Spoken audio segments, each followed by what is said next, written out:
नमः शिवाय।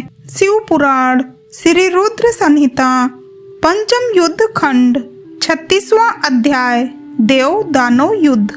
व्यास जी ने सनत कुमार जी से पूछा, हे ब्रह्मपुत्र, जब भगवान शिव का संदेश लेकर दैत्यराज शंखचूड़ का वह दूत वापस अपने स्वामी शंखचूड़ के पास चला गया, तब क्या हुआ? उस दूत ने शंखचूड़ से क्या कहा और उस दूत से सारी बातें जानने के पश्चात दैत्यराज शंखचूड़ ने क्या कहा? हे महर्षि, कृपा करके इस संबंध में मुझे सविस्तार बताइए। व्यास जी के प्रश्न सुनकर सनत कुमार जी बोले, हे महामुने, उस दूत ने अपने स्वामी शंखचूड़ के पास जाकर उसे भगवान शिव से हुई सारी बातें बता दी। शिव जी की कही बातें सुनकर शंखचूड़ और अधिक क्रोधित हो उठा और उसने अपनी विशाल दैत्य सेना को तुरंत युद्ध के लिए चलने की आज्ञा प्रदान की।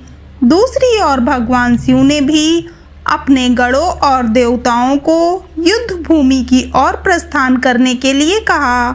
देवताओं और दानवों दोनों की सेनाएं पूरे जोश और साहस के साथ लड़ने हेतु तत्पर होकर आगे बढ़ने लगी। दानवों की सेना में सबसे आगे शंखचूड़ था और दूसरी ओर देव सेना में त्रिलोकीनाथ भगवान शिव सबसे आगे चल रहे थे।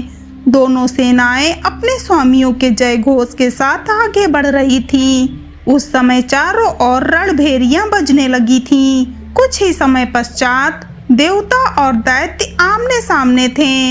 एक दूसरे को अपना घोर शत्रु समझकर दोनों एक दूसरे पर टूट पड़े। भयानक युद्ध होने लगा। हर और मारकाट, चीख पुकार मची हुई थी। युद्ध का दृश्य अत्यंत हृदय विदारक था। भगवान श्री हरि विष्णु के साथ दंभ, कलासुर के साथ कालका, गोकर्ण के साथ हुतासन तो कालंबिक के साथ वरुण देव का युद्ध होने लगा।